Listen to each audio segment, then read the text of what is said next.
सब संतन की, सब भक्तन की, सब विप्रन की, पुरुषोत्तम मास की जय जय श्री राधे। नमः पार्वती पतये हर हर महादेव। द्वारिकाधीश की जय। प्रबल भक्तिनाथ जाएंगे, वहाँ जाएंगे, आनंद करेंगे, शालिग्राम भगवान लेकर के आएंगे। सब योजनाएं बनती रहीं और अब विश्राम का समय। इसलिए मैं कहा करता हूं कि वृत्रासुर की स्तुति में वृत्रासुर कहता है कि संयोग में आनंद नहीं है, संयोग की प्रक्रिया में आनंद है। प्रक्रिया ज्यादा सुख देती है। यहां आएंगे, वो जो चिंतन बन रहा था, फ्लाइट में बैठे, फिर काठमांडू पहुंचे, काठमांडू से फिर पोखरा पहुंचे, पोखरा से दुर्गम रास्ते पार करते हुए जोमसोम पहुंचे, जोमसोम से ऊपर चढ़े, मुक्तिनाथ पहुंचे, यहां से चढ़ के ऊपर मंदिर में दर्शन किए। वो दर्शन करने से एक सेकंड पहले तक का जो पूरा प्रक्रिया समय था, वो दर्शन करने से ज्यादा सुखदायी, क्योंकि उसमें चिंतन ज्यादा है, उसमें स्मरण ज्यादा है, उसमें स्मृति ज्यादा है। और निरंतर चिंतन दर्शन के बाद नहीं बनता, दर्शन से पहले ही बनता है। कल मंदिर परिसर के कुछ मुखिया जन आए थे और सबने आकर के हमको आशीर्वाद भी दिया और हमसे कहा कि महाराज जी, हम तो कथा सुन नहीं पाए, कथा हुई, हम लोग तो मंदिर सेवा में ही रहते थे। हमने कहा तो अब क्या करें? बोले अगली कथा आप समय दीजिए और मुक्तिनाथ ऊपर मंदिर पे ही कीजिए, ऊपर परिसर में। मैंने कहा मैं रहूंगा कहां, पहले ये बताओ। नीचे से रोज आना जाना करना है करें भी तो कोई दिक्कत नहीं। बोले वहां कथा हो, ऊपर परिसर। हमने कहा वहां जगह कैसे? बोले हम सब व्यवस्था करेंगे, आप अनुमति दीजिए। और श्री मुक्ति नारायण भगवान के बिल्कुल, बोले ये हमारा नहीं, ये ठाकुर जी की ही आज्ञा है कि आप ऊपर कथा करो। हमने कहा जरूर, मैं अपने लाल जी से आज्ञा ले लें। और यहाँ आना ही बहुत बड़ा सौभाग्य है पुनः। और ये बहुत बड़ी कृपा है ठाकुर जी की कि इन 7 दिनों में मौसम बिगड़ा नहीं है। कल 28 तारीख को स्नोफॉल, रेनफॉल दोनों की संभावना है यहाँ पर। हम 27 को कल कथा करके निकल लेंगे। उसके बाद यहाँ ऑक्सीजन लेवल भी चला जाता है और कम हो जाता है, और भी दुविधाएं हम लोगों को तो हो ही सकती हैं, तपस्वियों को नहीं होती। हम भोगी जीव है ना, हम लोगों को होती है। लेकिन परम आनंद, हमें तो बहुत आनंद आया। हम तो पूरे 6 दिन से इतने सुख में हैं, यत्र तत्र ऐसा लग रहा है कि ठाकुर जी विराज रहे हैं। कल एक महाराज जी से हम मिले तो वे बोले कि जरूरी नहीं है कि शालिग्राम गंडकी में ही मिले, आपको कहीं भी मिल सकते हैं। ये पूरे पर्वत में शालिग्राम जी विराज रहे हैं। तो हमने कहा था, मैंने महाराज जी हम लोग गए गंडकी, 3 ही शालिग्राम प्राप्त हुए। तो बोले जरूरी थोड़ी ये गंडकी में ही हो, कहीं भी मिल सकते हैं। और वो महाराज जी बोले हम प्रसाद बना के ऊपर मुक्तिनाथ जाते हैं, उसी मार्ग से जहां से सब जाते हैं। हमको रोज कम से कम 3 से 4 शालिग्राम रोज मिलते हैं, मार्ग में ही चक्रांकित प्रसाद बना के जब ले। तो ये कोई कृपा से कम नहीं है कि शालिग्राम यहां सबको नहीं मिल सकते। जो अधिकारी हैं या जिनके प्रति लालजी की भावना, शालिग्राम भगवान, पूज्य मलुकपीठ वाले महाराज जी एक बार एक बात सुना रहे थे कि शालिग्राम भगवान अपना सेवक स्वयं चयन करते हैं, और अगर सेवक में सेवकाई नहीं होती तो तुरंत त्याग कर देते हैं, दूसरी जगह चले जाएंगे। अपना सेवक ढूंढ लेते हैं, किससे सेवा करानी। कोई महाराज जी थे, वो किसी महाराज जी के यहां गए तो उनके शालिग्राम जी बढ़िया लगे तो उनको ले आए अपने साथ। गंगा स्नान कर रहे थे, शालिग्राम भगवान को स्नान कराया, तो कहते हैं कि शालिग्राम भगवान अपने आप ऐसे लुढ़कने लगे। तो उन महाराज जी को पहले तो अंदेशा हुआ, ये क्या हो रहा है। जब उन्होंने दोबारा सोचा हवा से या बहाव से चले गए होंगे, दोबारा उठा के रखे तो फिर से लुढ़क गए आगे। 2-3 बार, अभी की कुछ समय पहले की घटना महाराज जी बता रहे थे। बड़े व्याकुल हो गए। तब उन्होंने ठाकुर जी से प्रार्थना की, जय जय क्या आज्ञा है। तो रात्रि स्वप्न में ठाकुर जी बोले, जहां से लाए हो वहीं छोड़ के आओ, वही है हमारे सेवक, हम उनसे ही सेवा कराएंगे। और सबसे बड़ा प्रमाण सदन कसाई, वहां से ले गए थे महाराज जी, रात भर रोए ठाकुर जी, बोले वहीं जाना है, तराजू में ही बैठना है, वहीं अच्छा लगता है। शालिग्राम भगवान स्वयं अपने सेवक को ढूंढ लेते हैं। जब इस द्वापर में मंदिरों का निर्माण ज्यादा होना प्रारंभ हुआ, मूर्ति सेवा ज्यादा प्रारंभ हुई, उससे पूर्व तो सब शालिग्राम भगवान की ही सेवा करते थे। प्रभु श्री राम के यहां शालिग्राम भगवान की सेवा, भगवान ठाकुर जी के यहां शालिग्राम भगवान की सेवा। ठाकुर जी तो शालिग्राम जी को गुलाब जामुन समझ के खा जाते हैं। आज भी हमारे व्रजमंडल में एक शालिग्राम जी हैं, उन पर 2 दतुइयां छपी हुई हैं, ठाकुर जी काट गए उनको गुलाब जामुन समझ के। तो ऐसे शालिग्राम भगवान, देखा जाए तो विश्व भर में जितने भी मंदिर हैं सबका उद्गम स्थल मुक्तिनाथ है, सब यहीं से ही जा रहे हैं। ऐसे मुक्ति नारायण भगवान, हम लोग यहाँ 7 दिन विराजे, कल प्रस्थान करेंगे। हो ना हो 7 दिन हम शालिग्राम जी की ही गोद में रहे हैं। कल क्षमा प्रार्थना करके जाइएगा, हमसे कोई अपराध बना हो। इन 7 दिनों में मनसा वाचा कर्मणा किसी भी प्रकार की हमसे कोई ऐसी क्रिया बन गई हो जो एक अनुकूल व्यक्ति को नहीं करनी चाहिए, तो हे मुक्ति नारायण भगवान, आप हमारे दोषों की ही मुक्ति कर देना। ऐसी हमारी कल प्रार्थना कीजिएगा ठाकुर जी से।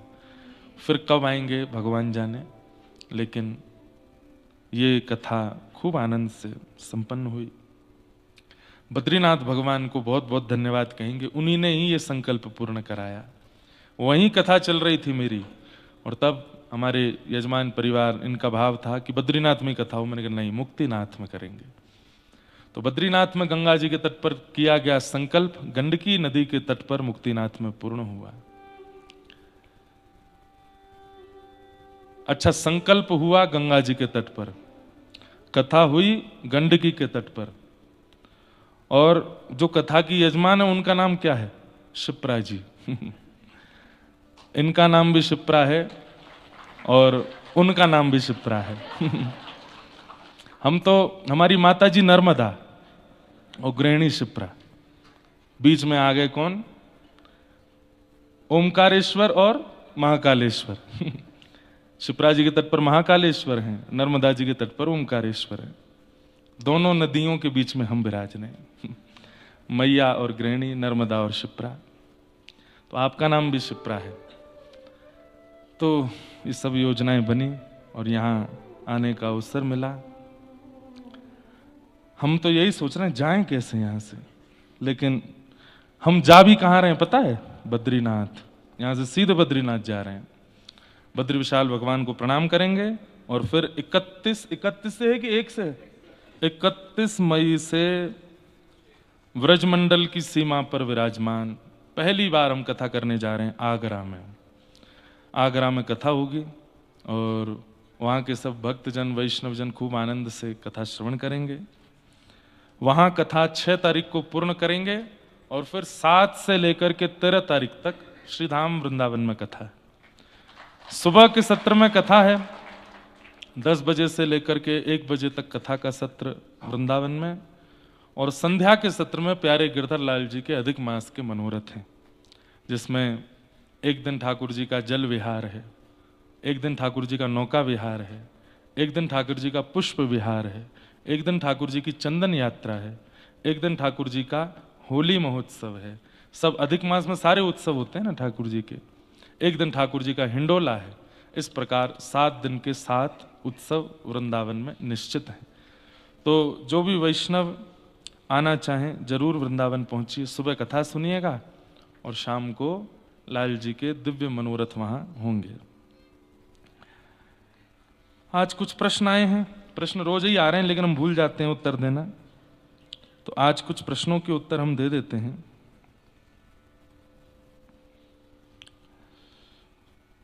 क्या किसी को सिर्फ मन से गुरु मान लिया जाए तो श्रीमन नारायण मिल सकते हैं, या फिर गुरु दीक्षा लेनी जरूरी होती है?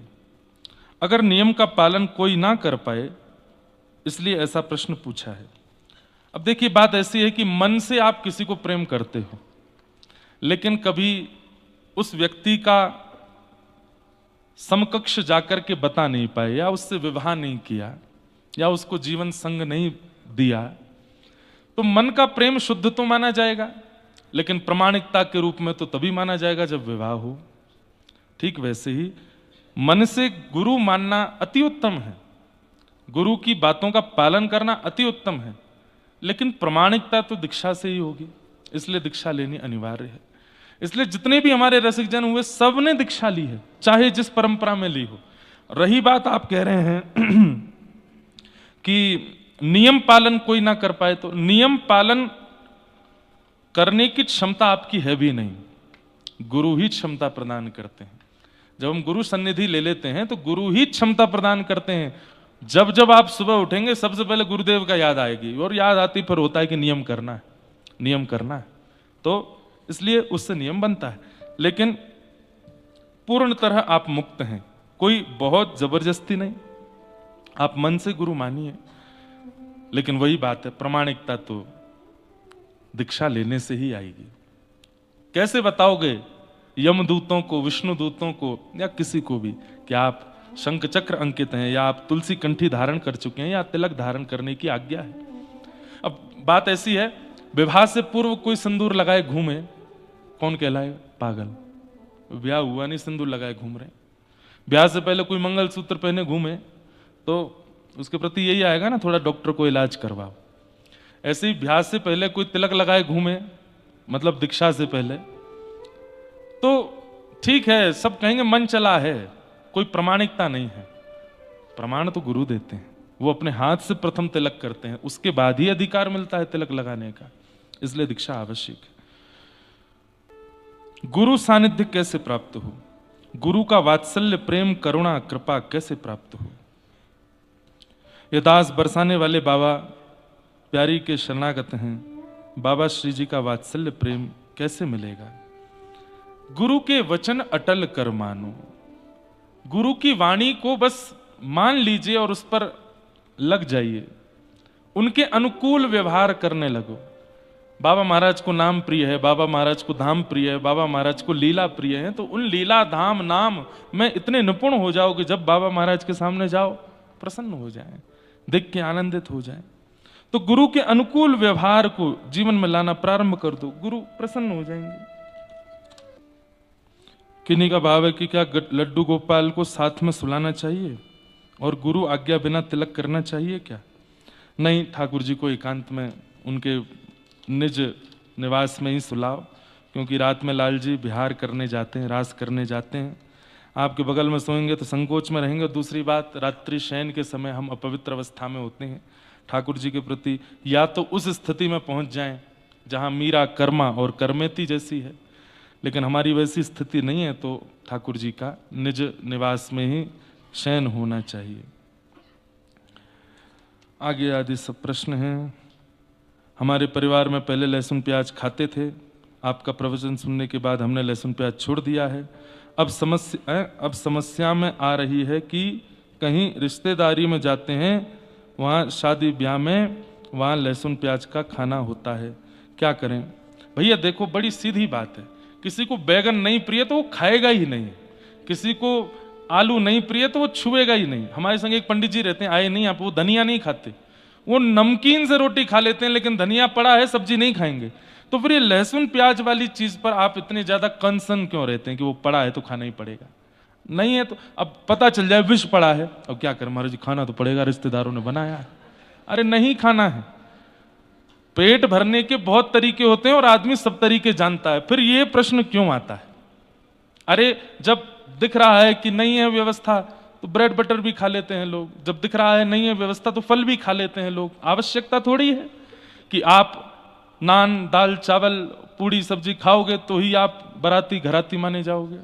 आपको पेट भरना है, आपको स्वास्थ्य रखना है अपना मंगल में, तो कुछ भी खाइए, लेकिन पता है कि पड़ा है तो मत खाइए।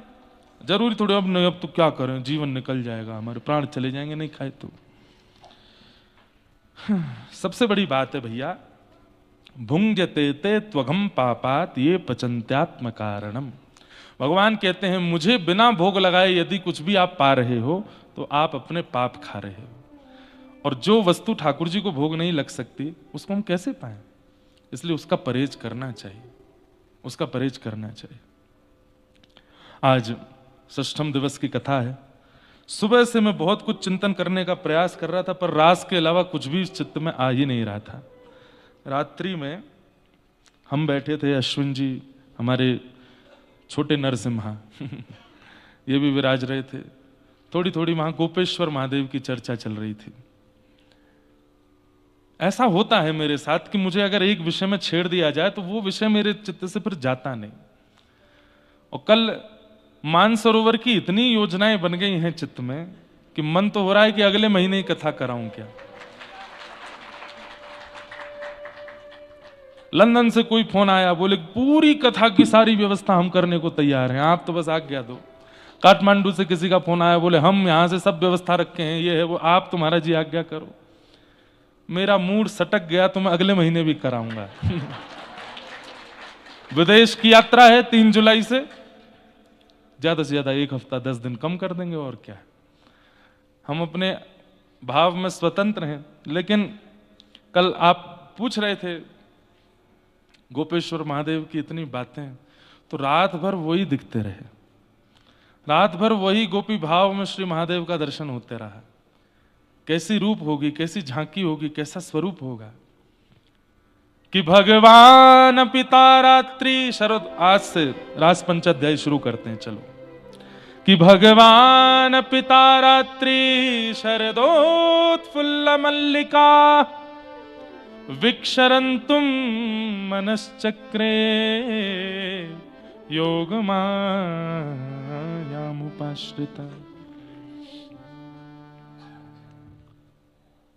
योग मायाम उपाश्रिता।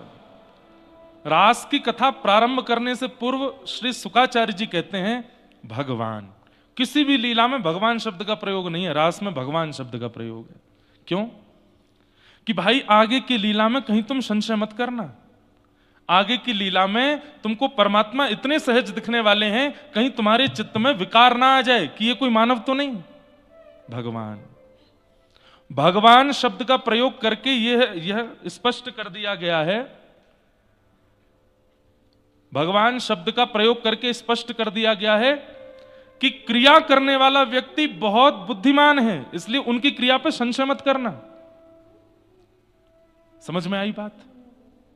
जैसे कोई सफर पर गया बालक, तो बड़े घर का कोई पूछता है साथ में कौन गया, तो साथ में जिम्मेवार व्यक्ति का जब नाम बोल दिया जाता है तो हम लोग निश्चिंत हो जाते, ठीक है वो साथ में है, सफर अच्छा ही होगा, वो साथ में है तो मंगल में ही लौट के आएंगे। ठीक वैसे ही रास की कथा प्रारंभ करने से पूर्व ही बता दिया, बोले रास करने वाला व्यक्ति कोई सामान्य नहीं है, जिम्मेवार व्यक्ति है। कौन? भगवान। षड ऐश्वर्यों से युक्त जो है उसको भगवान कहते हैं। उत्पत्ति प्रलयम चैव भूतानाम अगति गति वित्तिम विद्याम अविद्याम च सवाच्यो भगवान इति। ये 6 लक्षण जिसमें जो उत्पत्ति जानते हैं कि संसार कब बनेगा, और जो प्रलय जानते हैं कि संसार कब नष्ट होगा। भूतानाम अगति गति, मानवों की कहां गति है और कहां दुर्गति है ये जिनको पता है। हम कितना भी सोच लें शुभ मुहूर्त में एक काम शुरू करो, नारियल फोड़ के करो, आरती करके करो, हमारा एक काम मंगल में होना चाहिए, शुभ लक्षण घड़ी आदि सब देख करके कार्य प्रारंभ किया था, लेकिन अच्छा होगा कि बुरा ये कह नहीं सकते, ठाकुर जी ही जानते हैं। दुनिया आज 90% भारतीय लोग मुहूर्त देख के ही काम करते हैं। क्या 90% भारतीयों के सब काम बढ़िया होते हैं? नहीं। ठाकुर जी जानते हैं कहां गति है, कहां गति है। गोस्वामी तुलसीदास जी ने संकल्प लिया था कि मैं विवाह नहीं करूंगा। एक ब्राह्मण देवता उनकी कथा में आते थे और रोज कहते थे मेरी पुत्री बड़ी अनुकूल है, आप विवाह कर लो। गोस्वामी जी बोले मैं विवाह नहीं करूंगा, मैं बस ये यश गान और यश लेखन में ही मेरा जीवन निकलने वाला है। वो ब्राह्मण इतने पीछे पड़ गए कि एक दिन गोस्वामी जी बोल पड़े, महादेव प्रकट होकर के अगर कहेंगे तो करूंगा ब्याह। ब्राह्मण देवता गए, अब महादेव के मंदिरों में जाके जल चढ़ा में दूध चढ़ा में, आप ही कहो गोस्वामी जी से। तो महादेव प्रकट हो गए, और प्रकट होकर के गोस्वामी जी वो आज्ञा की, जो ब्राह्मण आते हैं उनकी पुत्री से विवाह करो, तुम्हारा मंगल होगा। अब हम इसको क्या समझेंगे कि भाई अनुकूल पत्नी आएगी, समय पर ध्यान रखेगी, हमारी भक्ति में विघ्न नहीं डालेगी, हमारे साथ भजन किया करेगी, अनुकूल रहेगी। लेकिन आई तो अनुकूल ही, लेकिन गोस्वामी जी ये सुनकर के कि महादेव ने प्रकट होकर के कहा है कि इस कन्या से ब्याह करो, तो भाई ये तो सर्वोपरि है। अब तो गोस्वामी जी इतने न्यौछावर हो गए, विवाह के बाद उसी के संग रहते हैं, उसी के संग खाते हैं, उसको देखे बिना रहते नहीं। एक समय आया और रात्रि सोते हुए गोस्वामी जी को छोड़ के वो अपने मायके चली गई। 5 साल हो गए, जाने ही नहीं देते। तो विरह व्याकुल होकर के जब नदी पार की, पहाड़ पर चढ़ गए, कांटे लगे हैं, सर्प से रस्सी बना करके पार कर रहे हैं, एक शव को नाव बना करके नदी पार कर रहे हैं। जैसे ही पहुंचे अपनी पत्नी के पास, इस बुरी हालत में जब गोस्वामी जी को देखा, दुर्गंध आ रही है शव की। बोले दुर्गंध कैसी? बोले वो नदी पार कर रहा था ना, नाव नहीं थी, रात का समय, एक शव बहता हुआ आया, उसी से ही पार हो गया। आज की कन्या होती तो क्या बोलती, कितना एफर्ट किया मेरे लिए। पहाड़ पे चढ़ना था, रस्सी नहीं थी तो सर्प को रस्सी बना के चढ़ गया। लेकिन क्या कहती हैं गोस्वामी जी की पत्नी, इतना परिश्रम, इतनी व्याकुलता, इतनी तत्परता, इतनी बेचैनी अगर राघव जी से मिलने की होती तो आज राम जी मिल जाते आपको। इस हाड़मांस के पुतले के लिए इतने व्याकुल हुए आप। और ये बात सुनते ही बस सोचने लगे गोस्वामी जी, मैं इतना परेशान तो कभी नहीं हुआ राम जी से मिलने के लिए। मैंने कभी इस प्रकार की प्रक्रिया तो नहीं की राघव जी से मिलने की। सही कह रही है, इतनी बेचैनी मुझे राम जी से मिलने के लिए नहीं हुई। बस उसी समय पत्नी को प्रणाम किया और निकल गए, और बोले अब राघव मिलेंगे तो ही जीवन का सार होगा। अब यहां पर मैं बात क्या कहना चाहता हूं कि महादेव ने कहा ब्याह करो, तो बात तो ऐसी होनी चाहिए भाई फिर तो अनुकूल ही मिलने वाली है पत्नी। लेकिन नहीं, प्रतिकूलता से ही आप भक्ति मार्ग में पहुंचोगे, इसीलिए प्रतिकूल पत्नी मिली है। और प्रतिकूल पत्नी से आ गए वो भक्ति मार्ग में, मिल गए राघव जी। तो जो व्यक्ति की गति और दुर्गति दोनों जानते हैं, उन्हें भगवान कहते हैं। उत्पत्ति प्रलयम चैव भूतानाम अगति गति वेत्तिम विद्याम अविद्याम च। जो विद्या यानी कि ज्ञान और अविद्या मानी कि अज्ञान, इसके जो ज्ञाता हैं, जो जानते हैं, उनको भगवान कहते हैं। इसलिए वो यदि किसी गोपी के गले में गलवैयां डाल रहे हैं तो संशय मत करना, वो भगवान है। माता जी फोन रख दो। हाँ बस, यहां नेटवर्क आ गए आपके। कौन सी सिम है? हमारे पंडित जी व्याकुल बैठे हैं, उनके नेटवर्क नहीं आ रहे हैं। हाँ? खूब आते हैं। क्या बता रहा था मैं? हाँ सुनिए, भगवान जब मत्स्य अवतार धारण करते हैं और जैसे ही क्षीर सागर में या समुद्र में प्रवेश करते हैं, तो जितनी भी मछलियां थीं भगवान के मत्स्य रूप को देख के मोहित हो गए, और सबके मन में इच्छा होने लगी कि ये हमारे प्रियतम बन जाएं। भगवान ने जब कूर्म अवतार धारण किया, कच्छप बन करके आए, तो जितनी भी कछुए, मादा कछुआएं थीं, सब ठाकुर जी के रूप पर मोहित हो गए। सबका मन हुआ कि हम इनसे विवाह कर लें। भगवान जब नृसिंह बन करके आए, तो जितने भी वन की सिंहियां थीं, ठाकुर जी का रूप देख करके मन में हुआ कि यही हमारे प्रियतम बन जाएं। भगवान जब बराह बन करके आए, तो जितनी भी बरही थीं, सब ठाकुर जी के रूप पर मोहित हो गए। सबकी इच्छा हुई कि हम इनके विवाह कर लें। भगवान जब राम बन करके आए, दंडक वन में गए, तो जितने भी संत थे, अरे स्त्रियों की तो छोड़ो, वो साधु महात्मा जो हजार हजार वर्षों से बैठे हैं तपस्या में, राघव जी की एक छटा देख करके उनके मन में भी प्रियतमा जैसा भाव आने लगा, जैसे ये प्रियतम और हम प्रियतमा हैं। एक बात तो माननी पड़ेगी कि ठाकुर जी के सन्मुख, अगर ठाकुर जी सन्मुख आ गए, तो अगर दर्शन करने वाला पुरुष है, उसके चित्त में भी वो भावना प्रकट होने लगेगी जो एक प्रियतमा की पति के प्रति होती है। इसमें आपका वश नहीं चलेगा। इसीलिए महादेव गोपी बने, क्योंकि वहां पुरुष रह ही नहीं पाएगा। वो पुरुषोत्तम है। पुरुषोत्तम जो उत्तम पुरुष है उसके आगे सब स्त्रियां हैं। ध्रुव स्तुति में एक बात आती है, और ध्रुव जी महाराज कितने वर्ष के हैं? प्रहलाद जी और ध्रुव जी ये सम उम्र के ही हैं। ध्रुव जी महाराज भगवान का प्रथम दर्शन करते हैं। 4 वर्ष के हैं ध्रुव जी, और पहली बार श्री हरि को सन्मुख देख करके क्या कह रहे हैं वो सुनने लायक बात है। मुझे इतनी प्रिय लगती है ये बात। आहा, ध्रुव जी महाराज के सामने गरुण पर आसीन होकर के श्री हरि पधारे हैं, और प्रथम दर्शन श्री ध्रुव जी महाराज ने ठाकुर जी का किया है। इस प्रसंग को सुनकर के गोपी गीत या फिर रास पंचाध्यायी में संशय प्रकट नहीं होगा आपके चित्त में। आहा, ध्यान से सुनिए। तद्दर्शनेनागत साध्व सच्चिता ववन्दतांगं विनमय्य दण्डवत् द्रग्भ्यां प्रपश्य प्रपिवार्निवार्भक चुम्बन् निवास्येन भुजैर्विवाश्लिषन्। 4 वर्ष के ध्रुव जी, 4 वर्ष का कोई बालक है यहाँ पे? नहीं होगा। 4 वर्ष के बालक को एक बार देखना कैसा लगता है। वो ना ज्यादा सुधरा हुआ, ना ज्यादा बालवत, बिल्कुल सामान्य सा है। अभी स्वयं से चलना भी नहीं जानता, ठीक ठीक है। ज्यादा संसार का बोध नहीं है, बिल्कुल बोध नहीं है। 4 वर्ष का है, तुतला के बोलता है। वो 4 वर्ष के ध्रुव जी के सामने भगवान खड़े हैं, और ध्रुव जी क्या कह रहे हैं? पहले तो देखते रहे, पता ही नहीं है कि दंडवत करना होता है। तो फिर गरुण जी ने कहा प्रणाम करो, भगवान आए हैं। तो ध्रुव जी महाराज दंडवत करते हैं। तब गरुण जी बोले इतनी देर हो गई, तुम क्या देख रहे हो? तो ध्रुव जी गरुण जी को बता रहे हैं, ठाकुर जी को नहीं। बोले ये इतने प्यारे लग रहे हैं, मेरा मन हो रहा है कि मैं इनकी गोद में चढ़ के इनके गालों को खा जाऊं, इतने प्यारे लग रहे हैं। चुम्बन निवास्येन भुजैर्विवाश्लिषन्, मन होता है कि मैं इनके अंक को अपने अंग में ऐसे भर लूं और भर के इनके गाल पर चुम्बन कर लूं। 4 वर्ष का बालक ठाकुर जी को देख करके ये भावना रखता है। वो मत्स्य बनते हैं तो मछलियां मोहित हो जाती हैं, वो कूर्म बनते हैं तो कछुआ, मादा कछुआ मोहित हो जाती हैं, वो बराह बन के आते हैं तो बरही मोहित हो जाती हैं, वो नृसिंह बन करके आते हैं तो सिंहनियां मोहित हो जाती हैं।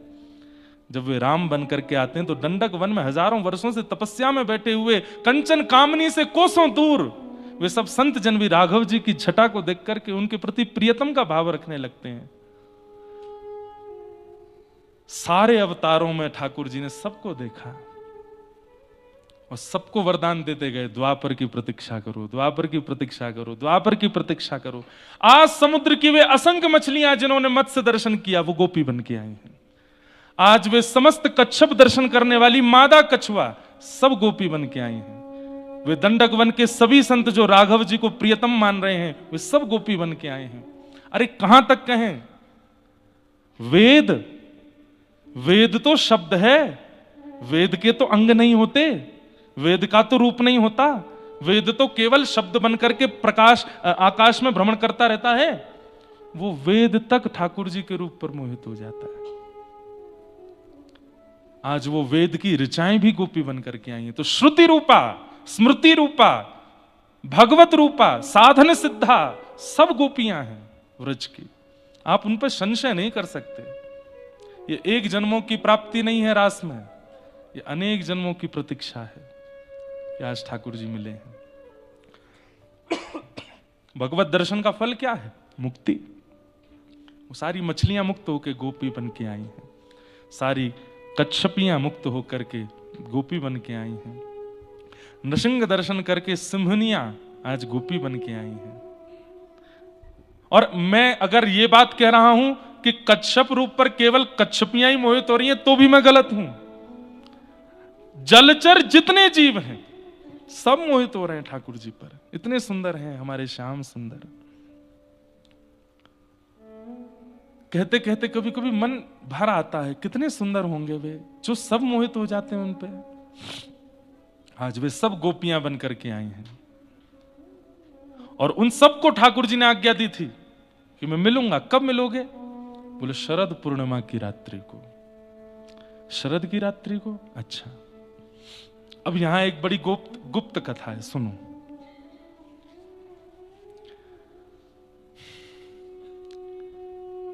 जब से श्याम सुंदर ने श्री प्रिया जी का दर्शन किया, बहुत ध्यान से बैठिएगा और सावधानी से सुनिएगा। जब देखी वृषभानु जाय, हिय बिच उठी हूंक, वंशी रह गई हाथ में, फिर न लागी फूंक। जब से श्री प्रिया जी का दर्शन किया है और अभी गोवर्धन लीला हुई, तो गोवर्धन लीला में जब ठाकुर जी ने गिरिराज जी धारण किए, उसी समय श्री वृषभानु बाबा किशोरी जी को लेकर के सामने खड़े हो गए। तो किशोरी जी के प्रभाव से ठाकुर जी 7 दिन तक खड़े रहे। अब ये सब दृश्य, ये सब भाव में पहले भी कथाओं में बहुत बार विस्तृत रूप से बता चुका हूं कि गर्गाचार्य जी क्या क्या बता के गए थे। आज सब ब्रजवासियों ने कहा कि भैया, हे नंद बाबा, हे भानु बाबा, आपके दोनों बालक जो हैं ये ब्रज की रक्षा करते हैं, इनका ब्याह करो। और तब ठाकुर जी का विवाह किशोरी जी से हुआ। कहां हुआ? भांडीर वन में हुआ। किसने कराया? ब्रह्मा जी ने कराया। गर्ग संहिता की कथा।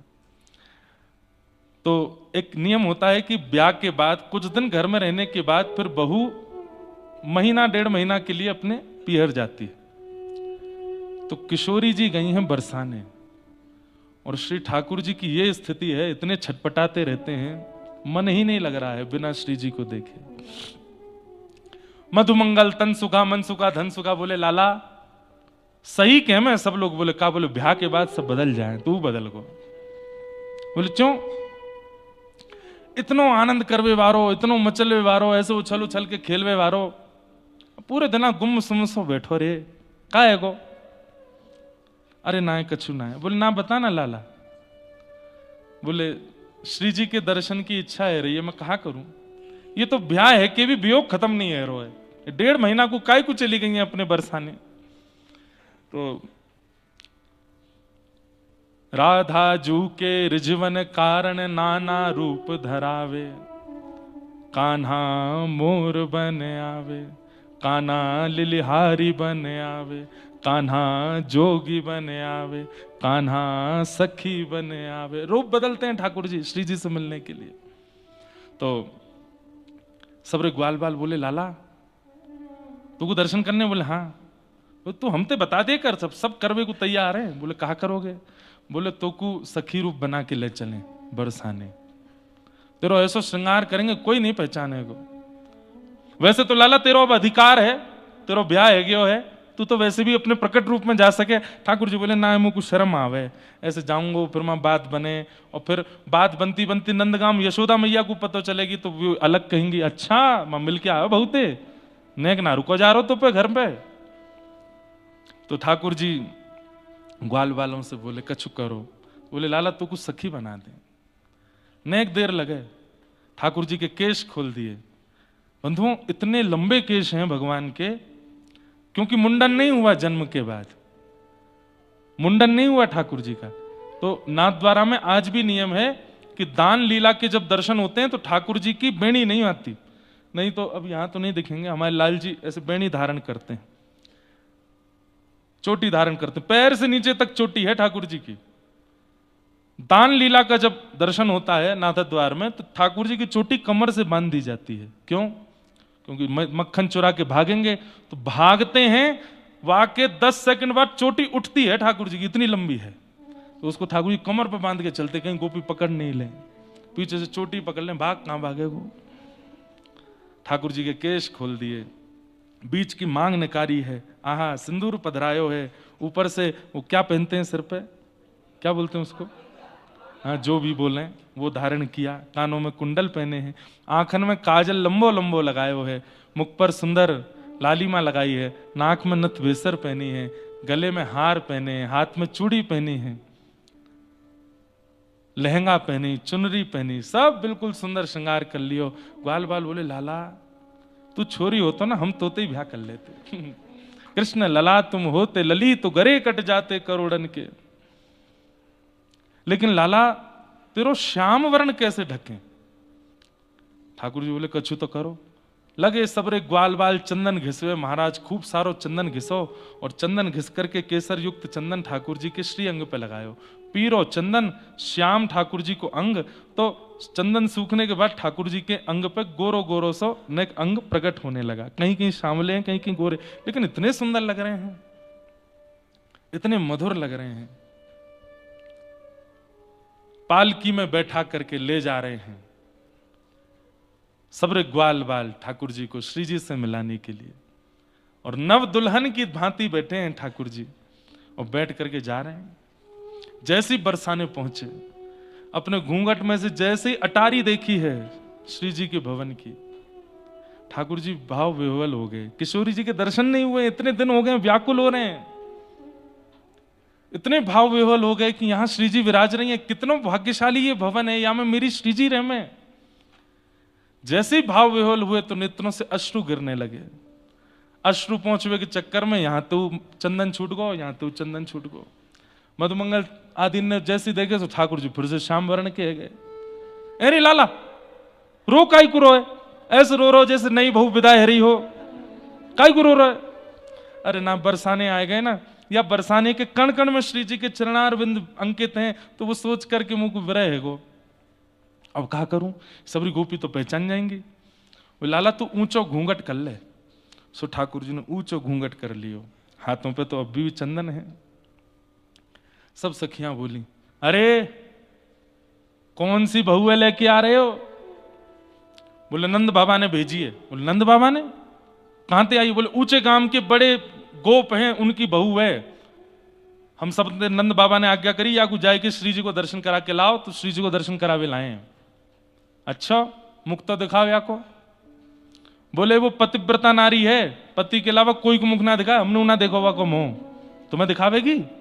ज्यादा से ज्यादा श्री जी को दिखावेगी और कोई को नहीं। सब गोपी बोली यहां से आगे आप लोगों का प्रवेश नहीं है, लाओ पालकी हम उठा में। सब ग्वाल वाल छोड़ दिए। अब ललता विशाखा आदि सब सखियां पालकी में लेके ठाकुर जी को भीतर पहुंची।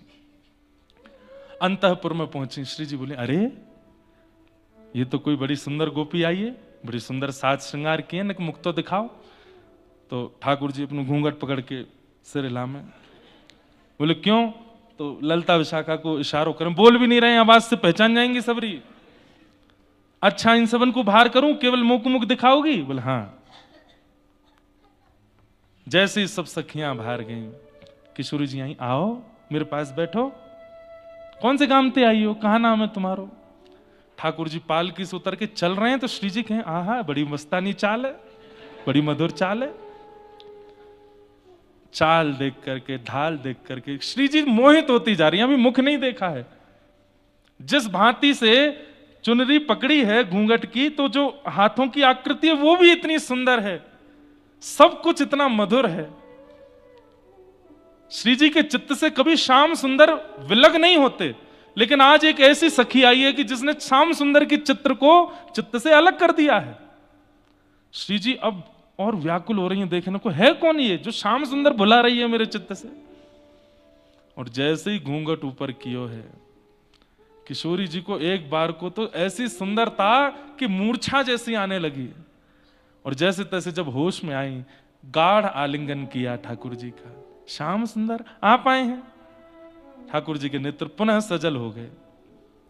आप रो क्यों रहे हैं, क्या बात है? विवाह करा दियो सब ब्रजवासी ने, लेकिन फिर भी हमारा वियोग नहीं जा रहे हो। हे श्यामाजू आप चलो ना नंद भवन में, कैसे रहूंगा वहां, मुंह पे रहो नहीं जा रहे है, और कितने दिन लगेंगे? और ये वियोग क्यों आवे मेरे जीवन में? ऐसा कोई उपाय बताओ कि आपको वियोग मेरे जीवन से कभी जावे नहीं। गोपियां ही नहीं रोती ठाकुर जी के विरह में, ठाकुर जी भी विरही होते हैं। श्री जी बोली देखो आप अपनी प्राप्ति का कारण स्वयं नहीं बता सकते, आपके भक्त बताएंगे। ऐसे ही मैं अपनी प्राप्ति को कारण स्वयं कैसे बताऊं, वो तो ललिता बतावेगी। नहीं उनको भीतर मत बुलाइए, मजाक बनाएंगी मेरो। ठाकुर जी बोले बुलानी तो पड़ेंगी। श्री जी बुलवाई। ललिता विशाखा भीतर आई और जैसे ही बगल में बैठे श्याम सुंदर गोपी भाव में श्यामा सखी बन के आए। अब तो ललिता आदि सखियां इतनी भाव विह्वल दौड़ करके गई, थाल सजा करके लाई। अरे वाह, आज तो सखी रूप धारण करके आए हो, बड़े सुंदर लग रहे हो, बड़े प्यारे। आरती करी। श्री जी ने कही शंका को समाधान करो। बोले क्या? ठाकुर जी चाहे कि मेरो वियोग इनको कभी नहीं हो, उसके लिए इनको क्या करना पड़ेगा वो बताओ। ललिता विशाखा बोली अच्छा ठाकुर जी, पहले पांव पड़ो ललिता के, पहले हमारे पांव पड़ो, चरण में प्रणाम करो। ललिता जी को प्रणाम कियो, विशाखा को प्रणाम कियो, अष्ट सखीन को प्रणाम कियो। बोले ऐसा कोई अचूक उपाय बताओ कि श्री जी को विरह मुकु को भी हो ही नहीं। तब ललिता जी बोली प्रेम की स्वामिनी है, महादेव को भी प्रेम वही सिखाती है। ललिता जी बोली आपको एक अनुष्ठान करना पड़ेगा। बोले कौन सा अनुष्ठान? बोले वंशी देवी की आराधना करनी पड़ेगी। बोले कैसी आराधना? बोले नित्य अपने अधर पर धारण करो, अपनी कोमल उंगलियों से उनके छिद्रों को आच्छादित करो, अपनी नाक के मोती से उनके ऊपर छत्र चवर करो और केवल किशोरी जी को स्मरण करके वंशी बजाओ। महीना 1.5 महीना तक आपको यही उपासना करनी पड़ेगी, यही आराधना करनी पड़ेगी। इसी आराधना के फल में आपको फिर वंशी देवी की कृपा से श्री जी को आह्लादनी स्वरूप प्रकट होकर के आशीष देगो, तब आपकी आराधना सफल होगी। तब ठाकुर जी ने वंशी देवी की अनुष्ठान किए हैं।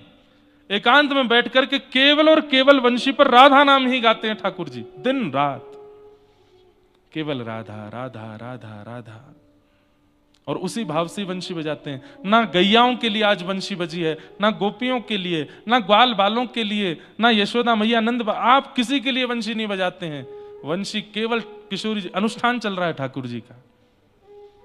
मास पर्यंत ठाकुर जी ने अनुष्ठान किया। राधा नाम में वंशी की ध्वनि जब की है, तब मास पूर्ण होने के बाद किशोरी जी प्रकट हुई और किशोरी जी ने कहा श्याम सुंदर, आगे की लीला में आपको व्रज से भी जाना पड़ेगा, फिर मेरा वियोग कैसे सहोगे?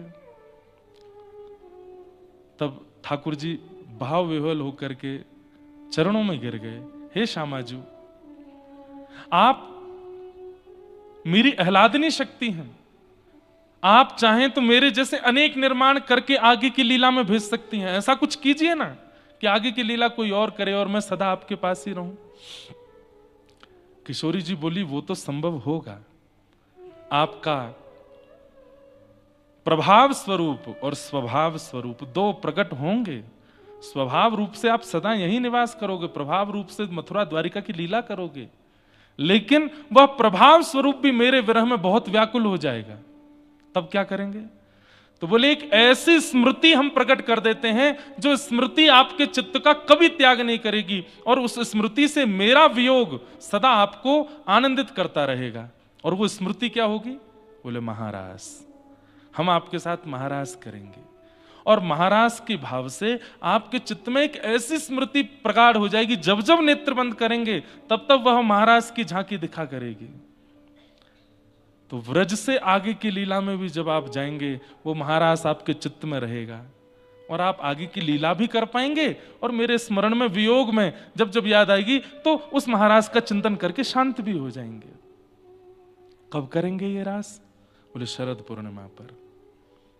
तब किशोरी जी ने ठाकुर जी को वरदान दिया है कि हम आपके संग महारास करेंगे। तब ठाकुर जी को किशोरी जी ने आज्ञा की, जैसे मेरा विरह आपको होता है, आपका विरह भी अनेकों को है, आप भी उन सबको आमंत्रित करो, और महारास में जो भी आपके विरही हैं सबको बुला करके सबके चित्त में यह महारास की स्मृति स्थापित करो। योग मायाम उपाश्रित, इस प्रकार महारास की योजना बनी। ये महारास, ठाकुर जी महारास के तुरंत बाद कंसवध के लिए निकल जाते हैं मथुरा। क्यों? क्योंकि बिना महाराज की उसकी स्मृतियों को चित्त में लिए द्वारिका नहीं पहुंच पाएंगे, वो कंसवध नहीं कर पाएंगे, महाभारत का युद्ध नहीं करा पाएंगे। एकांत में बैठे बैठे वो स्मरण करते रहते हैं। किशोरी जी ने वरदान दिया है ठाकुर जी को, और वंशी देवी की अनुष्ठान से यह वरदान मिला है कि हम शरद पूर्णिमा पर आपके संग रास करेंगी, जिसकी स्मृति सदा आपके चित्त में रहेगी। किशोरी जी यह भी नहीं चाहती कि आगे की लीला ना हो। विश्व कल्याण के लिए कृष्ण अवतरण हुआ है, तो आगे की लीला में भी तो आपको जाना है। स्वभाव रूप से तो आप सदा हमारे संग ही रहोगे, लेकिन आप जब आगे जाओगे और जब व्रज वृंदावन और मेरी याद आएगी तो कैसे रहोगे? तो व्रज तजने से पूर्व हम महाराज करेंगे, और उस महाराज की स्मृति सदा आपके चित्त में रहेगी, आपके सदा चित्त को वो सुख देगी।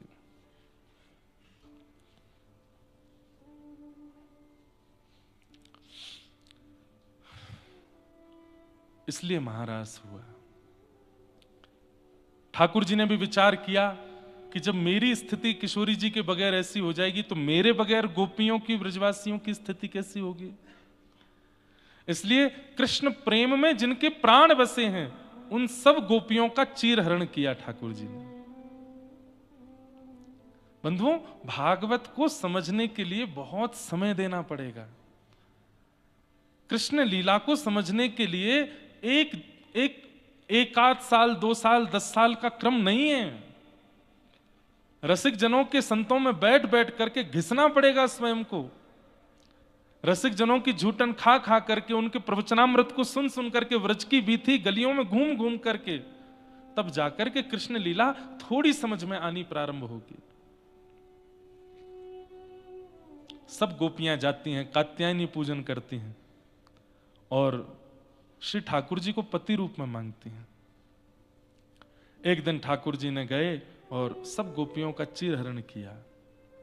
चीर लेकर के चढ़ गए वृक्ष के ऊपर। सब गोपियां बोली, श्याम सुंदर ये क्या कर रहे हो आप? ठाकुर जी बोले, मैंने मना किया था ना कि जलाशय में नग्न स्नान नहीं करते। कोई मन चला व्यक्ति वस्त्र लेके चला गया तो तुम लोग मेरी बात नहीं मानती हो, इसलिए करके दिखाया। मेरी जगह कोई और ले जाएगा, क्या करोगे फिर? गोपियां बोली, आज के बाद नहीं करेंगे, हमारे वस्त्र दे दो ना। और ठाकुर जी ने वस्त्र दिए, गोपियां लेकर के चली गई। लेकिन इस पूरे प्रसंग को लोग समझ नहीं पाए। संशय हो गया ठाकुर जी की कृति पर, ये कैसे कर दिया ठाकुर जी ने। बंधुओं, जीवात्मा और परमात्मा, उनके बीच में कोई पर्दा होता नहीं है, और होता है तो ठाकुर जी उसको हटा देते हैं।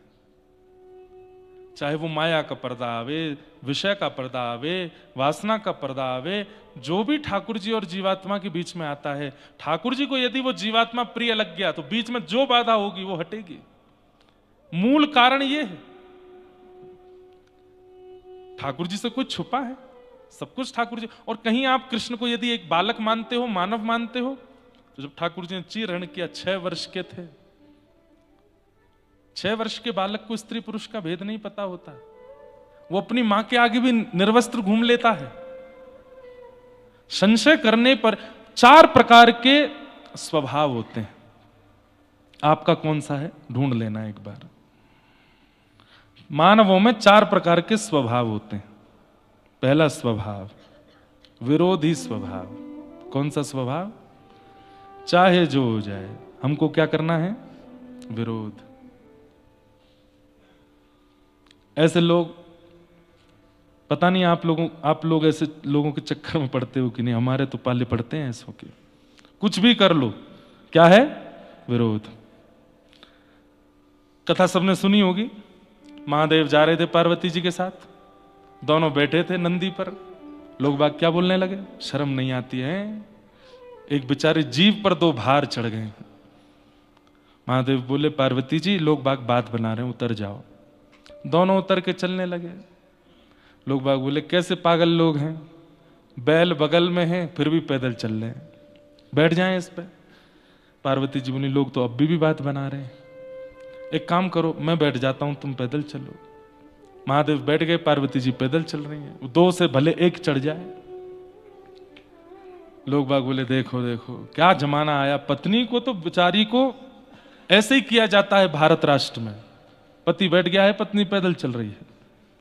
पार्वती जी बोली, लोग बाग बात बना रहे हैं, मैं उतर जाता हूं, तुम बैठ जाओ। पार्वती जी बैठ गई। लोग बाग बोले, जोरू के गुलाम, खुद नीचे चल रहे हैं पत्नी के ऊपर। महादेव बोले, नीचे उतरो जरा। पार्वती जी उतरी तो नंदी को उठा के सिर पर धर लिया, चलने लगे। लोग बाग बोले राम राम राम। बताओ, सवारी पे बैठ के चलना चाहिए, सवारी को सिर पे लेके चल रहे। महादेव बोले कहां जाएं, मर जाएं।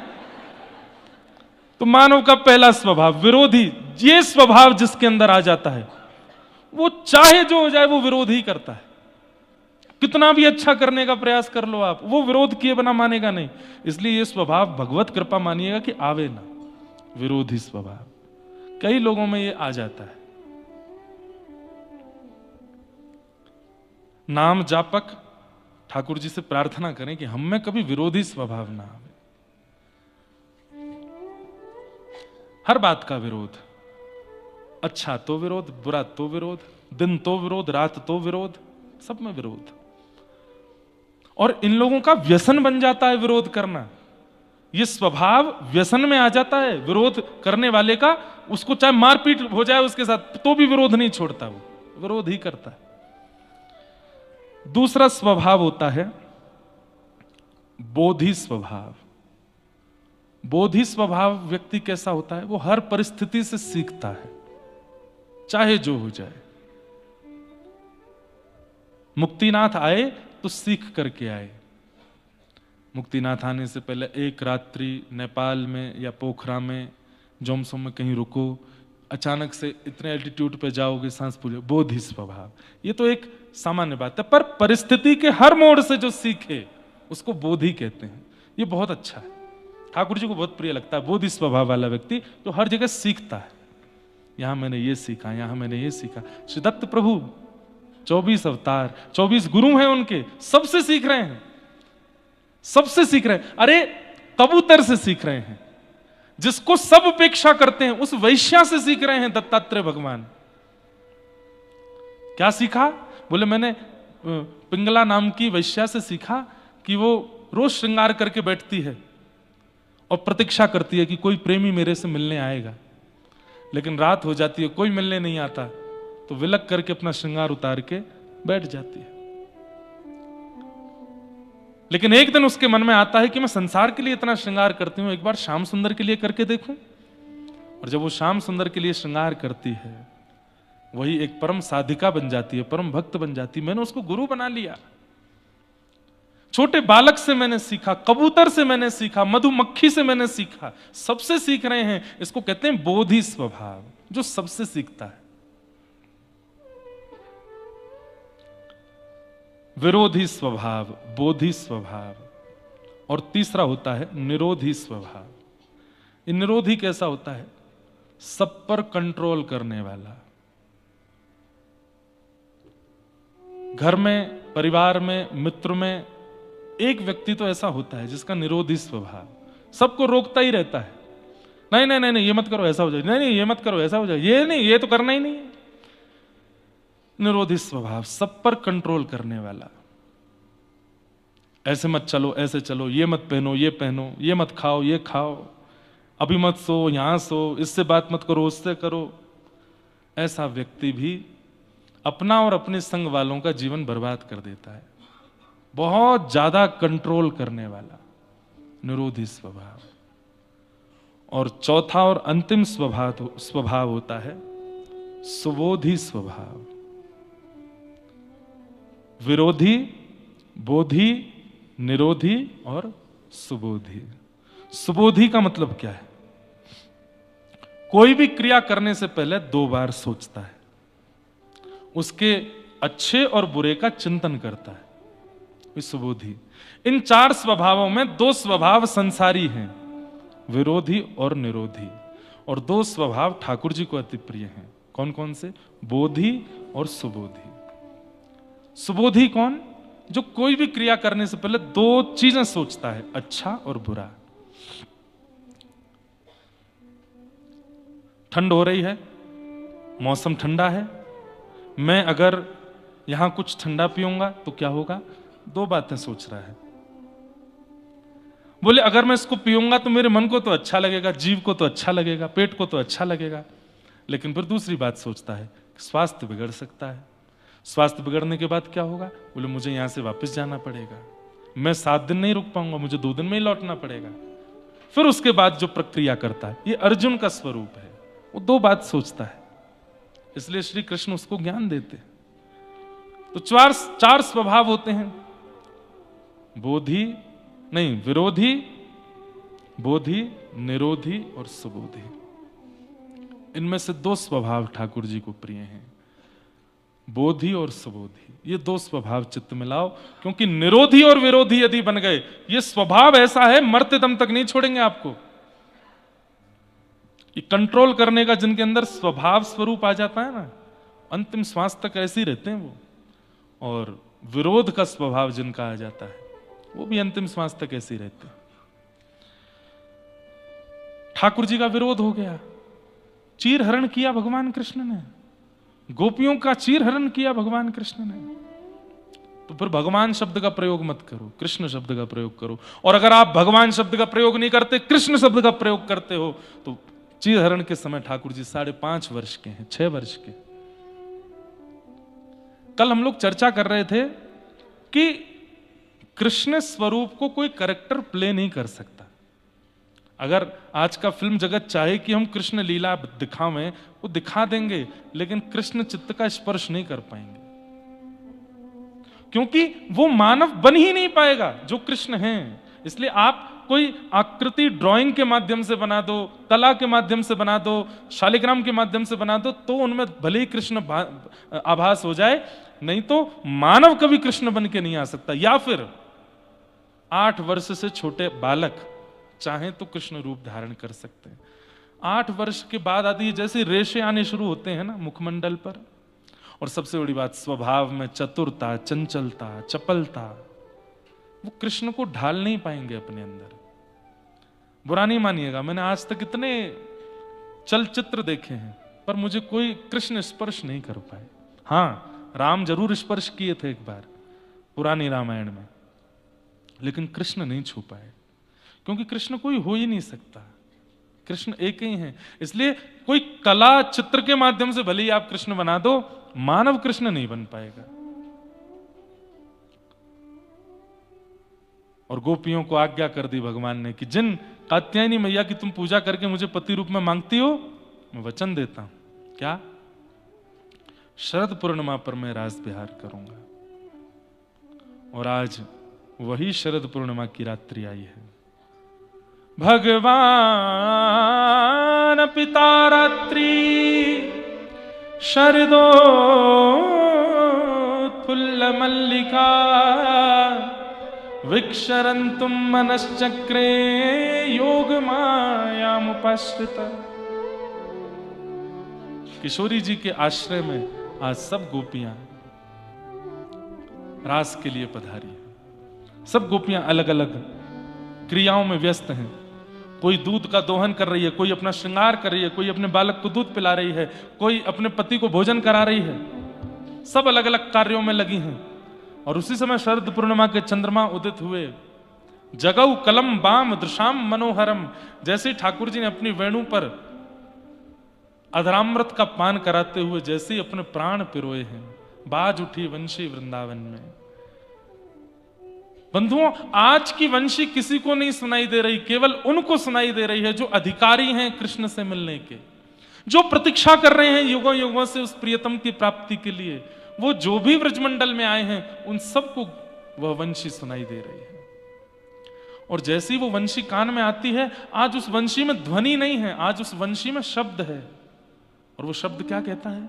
चल गोपी, कृष्ण तेरी प्रतीक्षा कर रहे हैं, जल्दी चल, देर मत करे। और उसी समय गोपियां अपने सारे काम छोड़ करके दौड़ती हैं कृष्ण मिलन से। शुकाचार्य जी वर्णन करते हैं, स्थिति संभालने के लिए भी नहीं रुक रही है गोपियां कि हम कोई कार्य कर रही हैं उसको संभाल के तो जाए ना। जैसे ही ध्वनि आई तुरंत दौड़ती है, मानो जैसे कब से तैयार बैठी थी जाने को। तत्परता से सीरा बना रही है कोई गोपी, उसमें चीनी डाल रही है, उसमें इलायची डाल रही है, बढ़िया केसर डाल रही है, बड़े मग्न होकर के बना रही है। लग ही नहीं रहा है कि कहीं और जाने की तैयारी में है। और अचानक से वेणु ध्वनि आती है तो उसका अचानक से रूप बदल जाता है, वहीं सिरा छोड़ करके दौड़ती है। घर वाले देखते रह जाते हैं, हुआ क्या? कोई गोपी आंजलोचने अपने आंख में काजल लगा रही थी। जैसी वेणु की ध्वनि आई, एक आंख में ही काजल लगा है, दूसरी आंख में लगा ही नहीं, दौड़ी है कृष्ण मिलन के लिए। बीच मार्ग में किसी गोपी ने कहा, अरे तेरी एक आंख बड़ी, एक आंख छोटी सी लग रही है, दूसरी आंख में तो लगा के नहीं आई, जल्दी जा, विचित्र लगेगी। अब दूसरी आंख में जब लगाने के लिए गई है तो हाथ कांप रहे हैं, श्रृंगार में तत्परता नहीं आ पा रही है, क्योंकि ठाकुर जी बुला रहे हैं। एक बात स्पष्ट है, व्यक्ति जब ठाकुर जी के आमंत्रण में होगा ना, तो अपनी किसी भी व्यवस्था को सुधार नहीं पाएगा। केवल भगवत सेवा ही उससे बढ़िया हो सकती है, बाकी वो किसी और व्यवस्था में उचित नहीं रह पाएगा। नहीं कर पा रही अपना श्रृंगार। आज तक कभी ऐसा नहीं हुआ था कि काजल ना लगा हो, लेकिन आज नहीं लग पा रहा है। क्यों? व्याकुलता हो रही है, तन मन चित्त सब व्याकुल हो रहा है ठाकुर जी से मिलने के लिए। तभी संपूर्ण काजल हाथ में लेकर के पूरे मुंह पे लगा लेती है। बोले एक जगह लगाऊंगी तो अच्छे बुरे का भान होगा, पूरा ही काजल युक्त होगा तो अच्छे बुरे का कोई भान नहीं। दौड़ पड़ी। गोपियां हंसने लगी, अरे तू कहां बन के आई है, ऐसी कारी कारी बन के आई है? अरे आज पहली बार कृष्ण ने बुलाया, कम से कम श्रृंगार तो मधुर करके आ। शुकाचार्य जी कहते हैं वो गोपी कह रही है, श्याम सुंदर यदि रूप देखते तो सबसे पहले पूतना को स्वीकार करते, नहीं किया उसको स्वीकार। इसका मतलब रूप उनको प्रिय नहीं है। रूप जैसा भी हो, केश जैसे भी हो, वस्त्र जैसे भी हो, जन्म जैसा भी हो, जाति जैसी भी हो, कृष्ण को इन सब से कोई फर्क नहीं पड़ता। आपका चित्त कैसा है? कौन दिखाता है इन सब भावों को कि गोपियां कैसे जा रही हैं? एक गोपी स्नान कर रही थी और जैसे ही वेणु की ध्वनि आई, अस्त व्यस्त वस्त्रों में दौड़ पड़ी है। एक गोपी जैसे ही दौड़ने लगी, पति ने रोक लिया, कहां जा रही हो? बोले आज आत्मा के पति बुला रहे हैं, उनके पास जा रही हैं। पति ने बंद करके दरवाजा लगा दिया बाहर से, भाग के तो दिखा। तुरंत ध्यान समाधि में बैठ गई और बोली, तुम्हें ये शरीर प्रिय है ना, रख लो इसे अपने पास, मैं आत्मा से उनके पास चली जाऊंगी। और तुरंत प्राण त्याग दिए वहीं पर, और प्राण त्याग करके गोपी पहुंची है रास में। ये 1-2 दिन या 1-2 वर्ष की प्रतीक्षा तो नहीं हो सकती, ये युगों की प्रतीक्षा है गोपियों की, ये युगों की प्रतीक्षा है। असंख्य गोपियां खड़ी हैं श्याम सुंदर के सन्मुख। किसी के केश बिखरे हैं, किसी का रूप बिगड़ा है, किसी के वस्त्र अस्त व्यस्त हैं। और आयु कितनी है? बोले आबाल वृद्ध वनिता, 6 वर्ष से लेकर के 120 वर्ष तक की गोपी है। एक आध गोपी तो ऐसी भी हैं जिनको 2-4 गोपी उठा के लाएंगे, चलना ही नहीं आता, वो भी आइए रास करने। और इन सबके प्रेमास्पद ठाकुर जी कितने बड़े हैं? बोले 7.5 वर्ष के। ये कैसा प्रेम हो सकता है कि 6 वर्ष की बालिका के चित्त में भी वही प्रीति है, और 120 वर्ष माने यशोदा की सास की उम्र की गोपी भी आई है ठाकुर जी से रास करने, उसके चित्त में भी वही प्रेम है। ये सामान्य काम लीला नहीं हो सकती, ये सामान्य संसार का प्रेम मिलन नहीं हो सकता। हमारे यहां आयु देखी जाती है, रूप देखा जाता है, स्वरूप देखा जाता है, त्वचा देखी जाती है, व्यवहार स्वभाव देखा जाता है। यहां कुछ नहीं देखा जा रहा है, केवल चित्त की प्रीति देखी जा रही है। गोपियां सब सामने खड़ी हैं, ठाकुर जी वेणु बजा रहे हैं मधुर। और थोड़ी देर में जैसी वेणुनाद विश्राम हुआ, नेत्र खोल करके देखा, असंख्य गोपियों को देख करके ठाकुर जी वेणु अपने कमर में रखते हैं और ठाड़े होकर के बोले, स्वागतम वो महाभाग। अरे जो मत्स्य थी उनको याद आ गए मत्स्य रूप, जो पूर्व में कच्छपी थी उनको याद आ गए कच्छप, जो पूर्व में सिंहनी थी उनको याद आ गए नृसिंह, जो पूर्व में संत थे उनको याद आ गए राम। अपनी युगों की प्रतीक्षा सबको याद आ गई। सब भूल गई कि हम कौन से गोप की कन्या हैं या कौन से घर में रहती हैं। सबको अपने पूर्व की प्रतीक्षा याद आ गई और सबके नेत्र सजल हो गए। अरे ये तो इतने वर्षों की प्रतीक्षा के बाद हमें आज मिले हैं। और सबसे बड़ी बात, एक भी गोपी को ऐसा नहीं लग रहा है कि यहां लाखों आई हैं। सबको लग रहा है मैं अकेली आई हूं। सबको लग रहा है कि मैं अकेली आई हूं। किसी को नहीं पता मेरे बगल में कौन खड़ी है, पीछे कौन है, इधर कौन है, आगे कौन। सबको लग रहा है मैं अकेली हूं और ये मेरे लिए खड़े हैं। स्वागतम वो महाभाग। प्रियम किम करवाणि व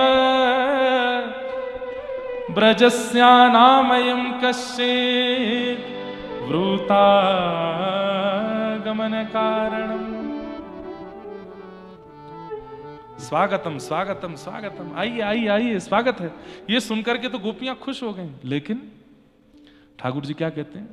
प्रियम किम करवाणि व, आप सबके यहां आने का कारण जान सकता हूं मैं? ये सुनकर के तो मानो गोपियों को लगा किसी ने वज्र चला दिया हो हमारे हृदय पर। इनको नहीं पता हम क्यों आई हैं। अब जो मत्स्य थी वो भूल गई, वो जो कच्छपी थी भूल गई, जो सिंहनी थी भूल गई, और सब ठाकुर जी की ओर देख रही हैं। इनको याद नहीं हम कौन है। प्रियम किम करवाणि वा व्रजस्यानामयं कश्चित् ब्रूतागमन कारणम, आप सबके आने का कारण जान सकता हूं मैं इतनी रात को? अच्छा, चंद्रमा देखने आई हो? देखो, देख लिया, चलो जाओ, वापस जाओ, अपने अपने घर को जाओ। गोपियां खड़ी हैं सामने, थोड़ी देर और देखें क्या बोलते हैं। और ठाकुर जी ने यहां पर पतिव्रता नारी के सारे धर्म बताने शुरू किए, और गोपियों को माने ऐसा भान कराने लगे कि तुम तो बहुत बड़ी पापनी हो, मेरे पास आ गई हो। गोपियों को समझाने लगे, तुमको पता है पतिव्रता नारी का धर्म क्या होता है? तद्बंधुनाम च कल्याणम प्रजानाम चानुपोषणम भर्तु शुश्रूषणम स्त्रीणाम परो धर्मो यमाय, और ना जाने क्या क्या क्या क्या बातें उनको बताने लगे। 10 श्लोकों में ठाकुर जी ने केवल डराया गोपियों को, और हम आप होते तो डर के मारे भाग भी गए होते, लेकिन एक भी गोपी नहीं हिली वहां से। ठाकुर जी बोले, तुम्हारे बाल बच्चे हैं छोटे छोटे, अग्नि की साक्षी लेके विवाह करके आई हो, और यहां पर पुरुष दिख गया तो तुरंत छोड़ करके आ गई। कितना बड़ा पाप है तुम जानती हो? उस नरक में तुमको जाना पड़ेगा, उसमें जाना पड़ेगा, ये करना पड़ेगा, और जाने क्या क्या। हमारे यहां ना बंधुओं, एक बात मैं कह दूं, बुरा नहीं मानिएगा, समझाने के लिए स्त्रियां ही होती हैं, पुरुष नहीं होते। हर बात में उनको समझाओ, हर बात में उन्हें कहो।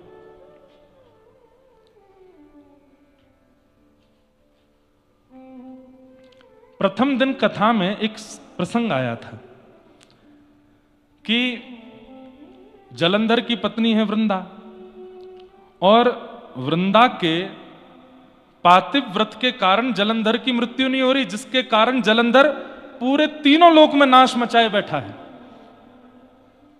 तब भगवान ने क्या विचार किया कि जलंधर को मारने का एक ही तरीका है, इसकी पत्नी का पातिव व्रत नष्ट हो। और भगवान जलंधर का रूप धारण करके गए और वृंदा का पातिव व्रत नष्ट किया। तब वृंदा पूछती है रोते हुए भगवान से कि मैं तो धर्म का पालन कर रही थी जो आपने ही बताया है, पातिव व्रत धर्म, और आपने ही तोड़ दिया। तो ठाकुर जी कहते हैं, व्रत भी किसके लिए करते हैं ये देखना चाहिए। ऐसे तो राक्षस भी तप करते हैं, ऐसे तो रावण, कंस, शिशुपाल, दंतवक्र भी हिमालय पर जाकर के तपस्या करते हैं, पर उनकी तपस्या के पीछे उद्देश्य क्या होता है? नाश। हम व्रत किस उद्देश्य से करते हैं वृंदा, ये समझना आवश्यक है। तुम जिस पति के लिए पातिव्रत का पालन कर रही हो, वो पति क्या कर रहा है? पार्वती जी का पातिव्रत धर्म नष्ट करना चाहता है। ऐसे पति के लिए पातिव्रत करोगी तो वो व्रत पाप बन जाएगा। पति शब्द का अर्थ होता है रक्षक। यदि पति इन शब्दों में घटित नहीं होता है तो वो पति नहीं है, वो भक्षक है। उसके लिए पातिव्रत नहीं करना है। ऐसे ही सेम पत्नी के लिए भी है। पति भी यदि पत्नी व्रती रहना चाहता है कि मैं एक पत्नी व्रती रहूं, लेकिन पत्नी अपने नाम शब्द, पत्नी शब्द का भी अर्थ क्या है? पति की सेविका या पति की रक्षिका। और पत्नी भी यदि उस भाव में नहीं है तो पति को भी नहीं करना है उसके प्रति व्रत।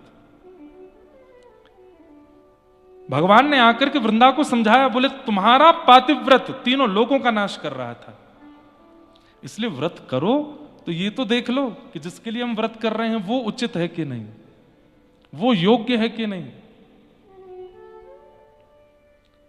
योग्य हो उसके लिए व्रत करो। अब व्रत बताए गए हैं, नियम बताए गए हैं, दुनिया भर के हमारे यहां क्रम बताए गए, और आप कर किसके लिए रहे हो?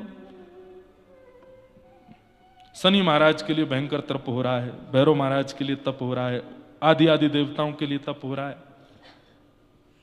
तब तो उसके लिए करो जो भाग्य बदलना जानता हो, और वो केवल नारायण है।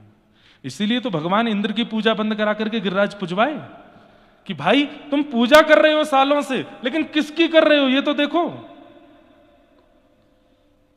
वो व्यक्ति या वो मानव यदि उचित नहीं है तो उसके लिए व्रत नहीं करना है। इसीलिए भगवान ने आकर के उनका धर्म तोड़ाया। मुझे किसी का आया पत्र, बोले महाराज जी हमारे पति बिल्कुल रक्षक स्थिति के नहीं हैं, लेकिन आपकी ये बात सुनकर के हमारे घर वाले कह रहे हैं, देखो महाराज जी स्वयं कथा में बता रहे हैं कि भले ही जलंधर दुष्ट था लेकिन उनकी पत्नी उनके प्रति पतिव्रता। तुम भी, तुम्हारा पति चाहे कैसा भी है, तुम उसके प्रति पतिव्रता ही रहो। आपने अपने मतलब की बात सुन ली कि हमारा बेटा चाहे कितना भी कुनीति कर रहा हो, तुम उसके प्रति पतिव्रता ही रखो, क्योंकि महाराज जी कथा में बता रहे हैं कि वृंदा ने भी जलंधर के लिए किया। ये बात नहीं सुनी कि उसी वृंदा का पातिव्रत स्वयं नारायण तोड़ने के लिए आ रहे हैं, क्योंकि वो ऐसे के लिए पातिव्रत कर रही है जो पतिव्रता का अधिकारी नहीं है। हमारे यहां समझाने के लिए केवल नारियां होती हैं। जब तक माताएं बहनें जीवित होती हैं तब तक उनको कोसा, डांटा, फटकारा सिखाया जाता है, और कभी कभी जब आजकल हमारे भारत में होता है तो वो चली जाती हैं तो सब रोते हैं, बहुत बुरा हुआ, बहुत बुरा हुआ, बहुत बुरा हुआ। किया भी तो आपने ही। यत्र नार्यस्तु पूज्यन्ते रमन्ते तत्र देवता। भगवान कहते हैं जहां नारी का सम्मान होता है वहां देवता रमण करते हैं। और हम तो बहुत भली भांति जान गए हैं कि नारियों का कितना अपमान करते हैं लोग। हमारा मुंह खोलना नहीं है हमें,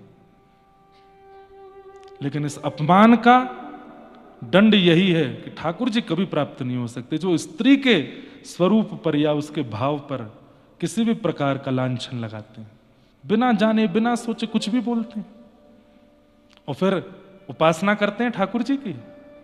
भाग जाइए उनके सामने से, एक पुष्प भी मत चढ़ा देना, ठाकुर जी को कांटे की तरह लगता है वो, क्योंकि आप स्त्री का सम्मान करना नहीं जानते, आप नारी का सम्मान करना नहीं जानते। दो लोगों को दंड देने की मनाही की गई है, ब्राह्मण को और स्त्री को। क्यों? ठाकुर जी कहते हैं इसको संसार दंड ना दे, ये कुछ अनुचित करेंगे तो मैं देखूंगा, ये मेरी अद्भुत कृति है, इनका सम्मान करो। तो कई बार लोग कथा को अपने स्तर से सुन लेते हैं। जैसे एक बार एक व्यास जी कथा करके गए, पोथी अपनी छोड़ गए राजा के यहां, लौट करके जब राजा के यहां आए तो द्वार पर राजा की बेटी मिली।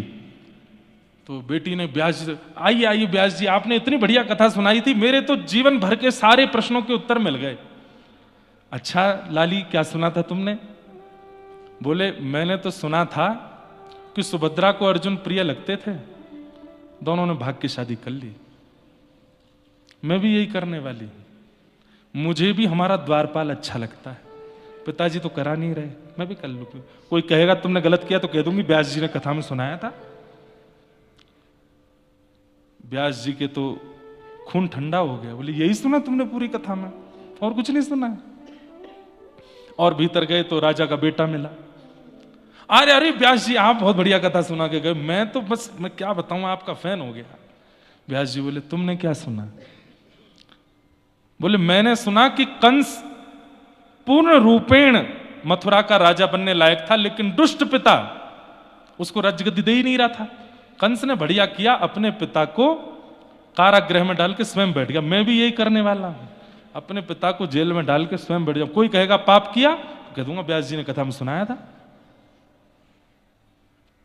व्यास जी बोले मेरी पोथी कहाँ है, मैं लेके चला जाऊंगा, जीवन में नहीं आऊंगा, मेरी पोथी दे दो भाई। और भीतर गए तो रानी मिली। जय हो जय हो, मैं तो आपका सत्कार ही नहीं कर पाई, विराजिए ना थोड़ा, मैं आपका सत्कार करूं। व्यास जी बैठ गए, बहुत अच्छी कथा सुनाई। बोले तुमने क्या सुना? बोले मैंने सुना कि द्रौपदी जो है वो प्रातस्मरणीय है, द्रौपदी का अगर सुबह सुबह उठ के स्मरण किया जाए तो मंगल होता है। ऐसी कितनी कितनी कन्याएं हैं? 5 कन्याओं के बारे में कहा जाता है जिनका सुबह उठ के स्मरण करें तो मंगलमय दिन होता है, उसमें एक द्रौपदी भी। हाँ जी, तो लेकिन वो रानी तो कुछ और सुन नहीं है ना, क्या बोली? आपने कहा था कि द्रौपदी जो है वो प्रातस्मरणीय है। हाँ हाँ हाँ, है तो सही। तो मैं भी द्रौपदी से थोड़ी प्रेरित हो गई हूं। क्या? मुझे भी हमारे महल में 4-5 लोग प्रिय हैं, एक संग सबसे ब्याह कर लूंगी। 5 पति मेरे भी होंगे तो मैं भी द्रौपदी की तरह प्रातस्मरणीय हो जाऊंगी। व्यास जी बोले, राजा को पता चले उससे पहले मेरा सर धड़ से अलग हो, मैं पोती लेके भागूं यहां से। पोती ढूंढते ढूंढते पहुंचे तो राजा बैठा था। महाराज कैसे आगमन हुआ आपका? पोथी लेने के लिए आए। तो राजा को लगा कि दक्षिणा नहीं दी थी कथा की हमने, दक्षिणा लेने आए, पोथी तो बहाना है। तो राजा भी बोल पड़ा, महाराज आपकी कथा में मैंने एक बहुत सुंदर प्रसंग सुना था और उससे मैं सीख गया हूं। बोले क्या? भगवान कृष्ण शांति दूत बनकर के गए थे और दुर्योधन ने क्या कहा? सुच्चग्रैव न दास्यामि बिना युद्धेन केशव, सुई के नोक के बराबर जमीन भी बिना युद्ध के नहीं दूंगा। मुझे पता है आप दक्षिणा लेने आए हैं, मेरी सेना और मेरे साथ युद्ध कर लीजिए और कथा की दक्षिणा ले जाइए। आपने ही कथा में सुनाया था। मुझे नहीं चाहिए दक्षिणा, मेरी पोथी दे दो। तो वो कैसे है, एक पंक्ति बोलते हैं ना, लौट के बुद्धू घर को आए, समझ पड़ी तो लाखों पाए। हाँ, जान बची सो लाखों पाए, लौट के बुद्धू घर को आए। पंडित जी पोथी लेके भागे वहां से। तो लोग बड़े विचित्र हैं संसार के, अपनी उपयुक्त बातें सुन लेते हैं और इन्हीं कारणों से रास पंचाध्यायी का बहुत प्रचार नहीं किया जाता। जब भगवान इतनी गोपियों के संग रास कर सकते तो हम इतने अफेयर क्यों नहीं रख सकते? 2-4 दसों से हम भी बात कर लें। बेटा, रास से पूर्व ठाकुर जी ने गिरिराज जी भी उठाए थे, तुम भी उठा के दिखाओ। गिरिराज जी से पूर्व ठाकुर जी ने कालिया नाग मर्दन भी किया था, तुम भी एक नाग को पकड़ के दिखाओ। वो नहीं याद आता, रास किया था। 16,108 ब्याह किए तो हम भी 1-2 कर लें, एक घर वाली एक बाहर वाली। नरक में जाओगे घनघोर। और उसमें भी कहीं यमराज ने पूछा और ये उत्तर दिया, यमराज कहता डालो इसको तेल में खोला दो। भगवान का बाप कहता है, लोग बात कहते हैं शंकर जी पीते हैं इसलिए हम भी पीते हैं। महादेव अपना त्रिशूल पहना रहे, बोले आ तू, बताएंगे तुझे पीते हैं हम। कहीं नहीं लिखा है, लोग बाग अपने मन से बना देते हैं। तो गलत करना है करो, लेकिन अगर आप कथा का प्रमाण देके गलत कर रहे हो तो आपसे बड़ा पापी कोई नहीं है। और इस पाप का दंड यमराज नहीं देंगे, स्वयं ठाकुर जी आके देंगे। मेरी कथा का इतना गलत अर्थ लगाया तुमने। इसलिए ये प्रसंग मैंने छेड़ा थोड़ा, क्योंकि आज भगवान पतिव्रता नारी का धर्म समझा रहे थे गोपियों को। पतिव्रता नारी ऐसी, पतिव्रता नारी ऐसी, पतिव्रता नारी ऐसी। 10 श्लोकों में केवल पतिव्रता नारियों का वर्णन किया। मैं खुद अपनी कथा में कहता हूं, इस संसार में सबसे बड़ा व्रत यदि कोई है तो वो पतिव्रत और पत्नी व्रत। एक पति के रहो, एक पत्नी के रहो, लेकिन पति पति शब्द का पालन करने वाला हो और पत्नी पत्नी शब्द का पालन करने वाली हो। यदि ऐसी नहीं है तो फिर उस व्रत का क्या फायदा? औरों के चित्त में जो आपको ये व्रत करता हुआ देखेंगे, जब वे आपके उस जिसके लिए आप व्रत कर रहे हो उसको देखेंगे तो क्या मन में विचार करेंगे? इसलिए पतिव्रत पत्नी व्रत करने वाला एकादशी ना भी करे तो भी चलेगा, ठाकुर जी उसी से प्रसन्न हो जाएंगे कि एक ही का है। लेकिन कम से कम वो व्यक्ति उस स्वभाव का तो हो।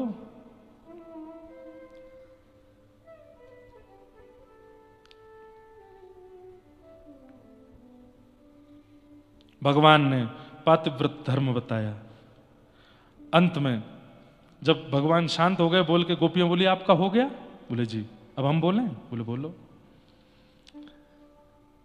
मैवं विभोर्हति भवान गदितुम निशंसम। इसको भागवत में ना 7 प्रकट गीत हैं और 7 अप्रकट गीत हैं। मैं सप्त प्रकट गीतों पे तो एक बार कथा कोविड में कर चुका हूं। रुद्र गीत, वेणु गीत, गोपी गीत, भ्रमर गीत, युगल गीत, ऐल गीत और भिक्षुक गीत, ये सप्त प्रकट गीत हैं भागवत के। इन पर कथा एक बार हम कर चुके हैं। भागवत में सप्त अप्रकट गीत भी हैं जो प्रकट नहीं है। उनमें से एक गीत ये है, इसको कहते हैं प्रणय गीत। ये गोपियां गा रही हैं। क्या कह रही हैं? जब भगवान ने कहा पतिव्रता नारियों के धर्म ये होते हैं, तुम सब पाप कर रही हो मेरे पास आकर के, तब ठाकुर जी को गोपियां उत्तर देती हुई कहती हैं कि मैवं विभोर हति भवान गदितुं निशंसं संत्यज्य सर्व विषया स्तव पादमूलम् भक्ता भजस्स दुर्वग्रहमान्त्यजास्मान् देवो यथादि पुरुषो भजते मुमुक्षु। हे नाथ, भात और भक्त इन दोनों की एक ही राशि है, इसलिए दोनों की बनने की प्रक्रिया बिल्कुल एक जैसी है। कितनी अच्छी उपमा देती हैं गोपियां भक्तों के लिए। बोले जैसे भात बनता है वैसे ही भक्त बनता है। भात कैसे बनता है? बोले पहले धान से उसको धन कुटा में डाला जाता है, उसको खूब जोर जोर से कोटा जाता है, तब उसके छिलके निकल जाते हैं, छिलके से बाहर निकाल के उसको खौलते हुए पानी में डाला जाता है, तेज अग्नि में उसको उबाला जाता है। जब सारा पानी निकल जाता है और भात अंदर तक गल जाता है, तब बनाने वाला भात को हाथ में लेके मीड़ के देखता है, जरा भी कच्चा रह जाता है तो उसको फिर पकाता है, और जब वो पूर्ण तरह नरम हो जाता है तब भोक्ता को परोस दिया जाता है, और भोक्ता दाल लगा करके क्षण भर में खत्म कर देता है। ऐसे ही भक्त बनता है। बहुत कष्ट सहने पड़ते हैं उसको, परिवार के अपवाद, पति के अपवाद, पत्नी के अपवाद, बालकों के रोक टोक, समाज संसार की सब बातें, तब जाकर के वो भक्त बनता है और आपके सन्मुख आता है। और आप क्या करते हैं? एक भोक्ता की तरह, जैसे भोक्ता जल्दी जल्दी दाल चावल खा लेता है, ऐसे आप भक्त के भी बिल्कुल विचार नहीं करते वो कितना कष्ट सह करके आपके पास आया, और सीधा उसको समझाने लग जाते हैं कि पतिव्रता नारी का धर्म क्या होता है, ये क्या होता है, वो क्या होता है। आप ही कहते हैं सब छोड़ करके मेरे पास आओ, एक विषय भी यदि चित्त में रहेगा तो मेरी प्राप्ति नहीं होगी। प्रेम गली अति सांकरी तामे दो ना समाए। और आज जब हम सब छोड़ करके आ गए तो हमसे कह रहे हो कि वापस लौट जाओ।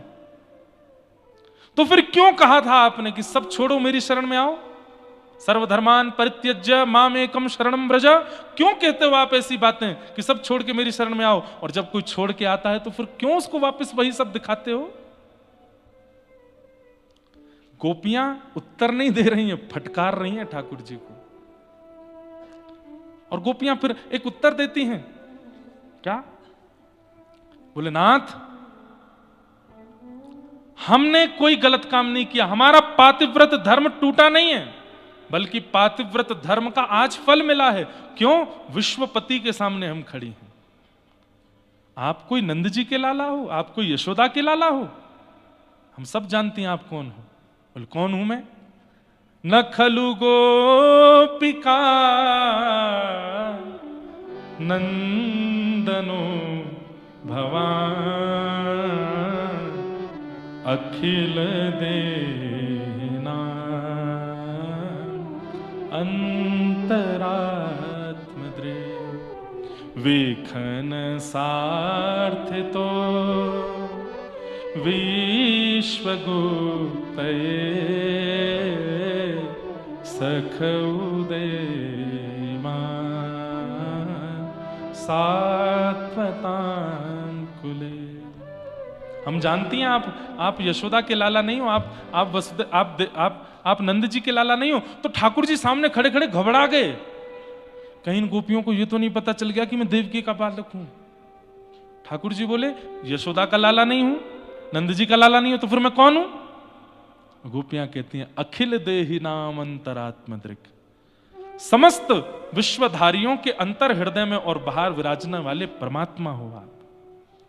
गोपियां कहने लगी मैंने मत्स्य रूप में आपका दर्शन किया था, मैंने सिंह रूप में आपका दर्शन किया था, मैंने कुर्म रूप में आपका दर्शन किया था, मैंने ठाकुर जी तो परीक्षण ही कर रहे थे इन गोपियों के चित्त को, देखूं तो सही।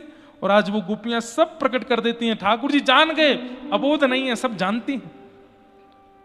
अरे आपने शरीर के पति दे रखे हैं जो जन्म और मर जाए, बलिहारी बलहारी व पतिन की जासो चुड़लो अमर है जाए। हे नाथ, एक पत्नी का विवाह होता है अपने पति से, और पति 5 वर्ष के लिए विदेश यात्रा पर जाता है, 5 वर्ष के लिए अपने जैसा स्वरूप उस पत्नी को दे जाता है, मूर्ति, कि जब तक मैं ना आऊं तुम अपने पातिव्रत का धर्म इसके साथ पूरा करना। ठाकुर जी बोले अच्छा। अब वो पत्नी उसी को खिलाती है, उसी को सुलाती है, उसी को नहलाती, मूर्ति को। ठाकुर जी सुन रहे हैं, गोपियां बोल रही हैं। अच्छा फिर क्या हुआ? बोले 5 साल बाद असली पति आया, द्वार आके खटखटाने लगा। अच्छा फिर? बोले अब गोपी असमंजस में पड़ी है। क्यों?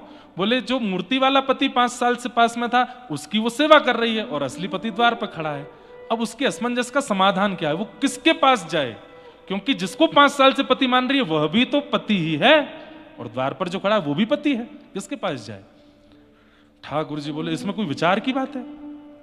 अरे असली पति विदेश गया था तो अपने मूर्ति पति को दे गया था, और जब असली पति वापस आ गया तो मूर्ति पति को छोड़े असली पति के पास जाए। गोपियां एक दूसरे को देख के हंसने लगी, बोले यही हमने किया है। आप हमको मूर्ति वाले पति दे के गए थे, मूर्ति वाले पति दे करके हमको बोल के गए इनके चरण धोया करो, इनके चरण दबाया करो, इनकी बात माना करो, इनके संग रहा करो, इनको खिलाओ पिलाओ धुलाओ सब करो। लेकिन जब हमें पता चल गया कि असली पति हमारे सामने आ गया है तो हम उसके पास आ गए, तो हमने क्या गलत किया? ठाकुर जी का मानो जैसे किसी ने मुंह पर टेप लगा दिया, कोई उत्तर नहीं भगवान के पास। गोपियां बोली कुछ कहना है आपको? मैं तो वो कह रहा था, मैं तो ऐसे बता रहा था, मैं तो ये कहना नहीं, कुछ नहीं, स्पष्ट बोलो क्या कहना चाहते हो। ठाकुर जी डर गए। लेकिन तभी गोपियों के चित्त में आया कि हम अपने प्रियतम को कष्ट तो नहीं दे रहे बहुत देर रुक करके यहां पर, कहीं ऐसा तो नहीं कि हमारे जाने से ही उनको सुख मिलेगा। तो गोपियां तुरंत करुणा में आ गई, नेत्र सजल हो गए। वो बोले श्याम सुंदर हम चली जाएंगे, हमारे प्रेम को आप सामान्य स्त्रियों के जैसा मत समझिए।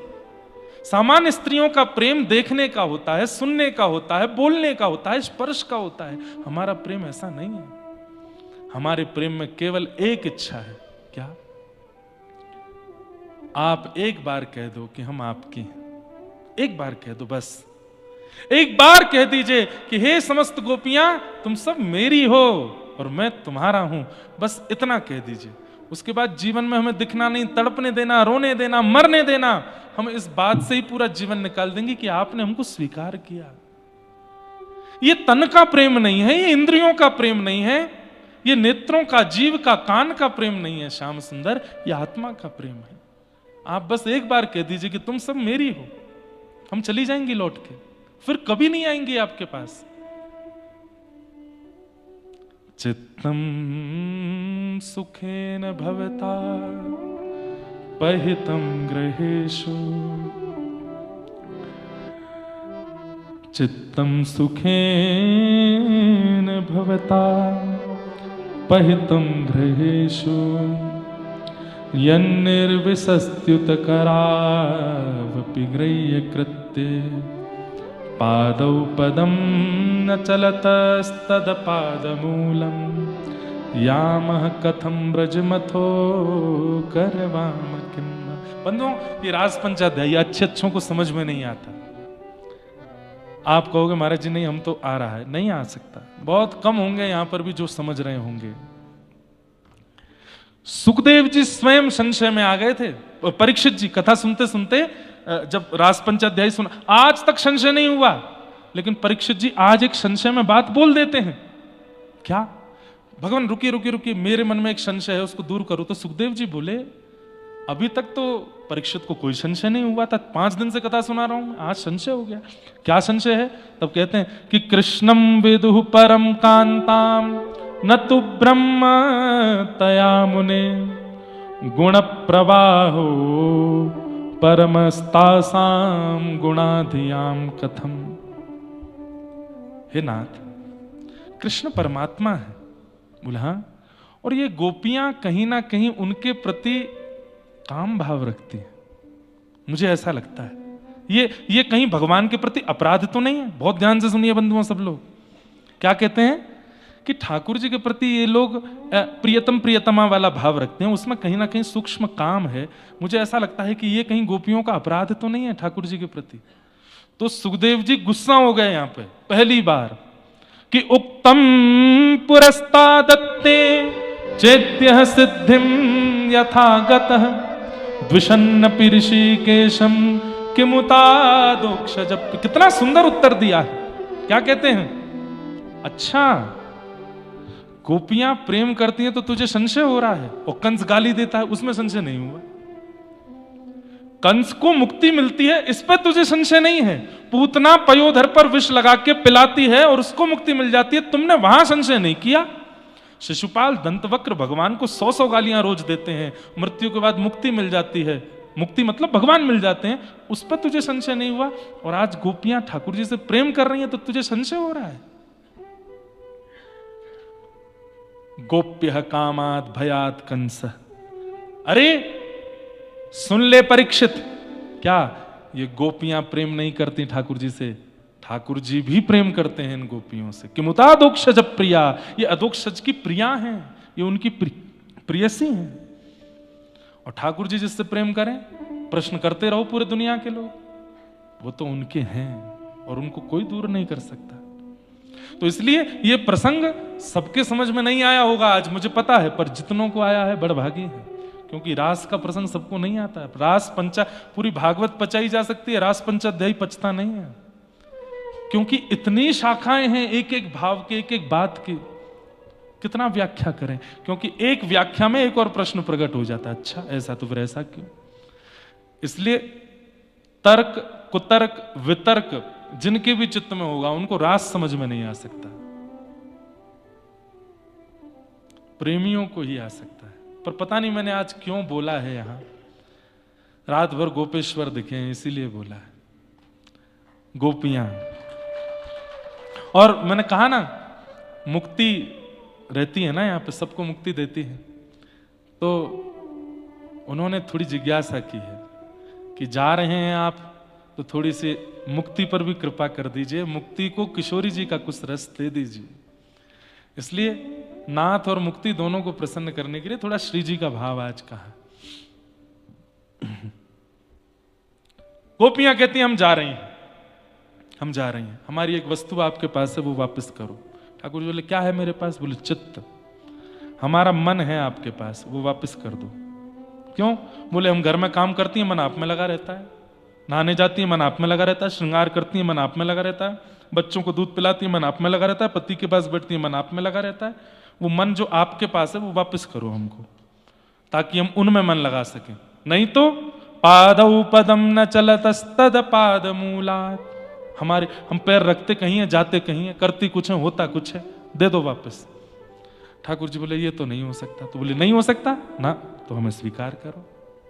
दो ही तरीके हैं आपके पास, या तो हमको स्वीकार करो या हमारा मन वापस करो। ठाकुर जी बोले मन तो वापस नहीं कर सकता। तो बोले फिर हमें स्वीकार करो। और ठाकुर जी प्रसन्न होकर के खड़े हो गए, बोले मैं तो आप सबका परीक्षण कर रहा था, मैं आप सबके चित्त को देख रहा था कि कैसा है, कैसा लगा? बोले कि पूर्ण योग्य है मेरे, अब आओ मैं रास करूंगा। वास्तव में सब आ गए थे, किशोरी जी नहीं आई थी अभी तक। तो ठाकुर जी तो इसलिए समय खींच रहे थे श्री जी आ जाएं, और इतने में ही तप्त कांचन गौरांगी श्री राधे वृंदावनेश्वरी पधारी हैं। बोलो राधा रानी की। हे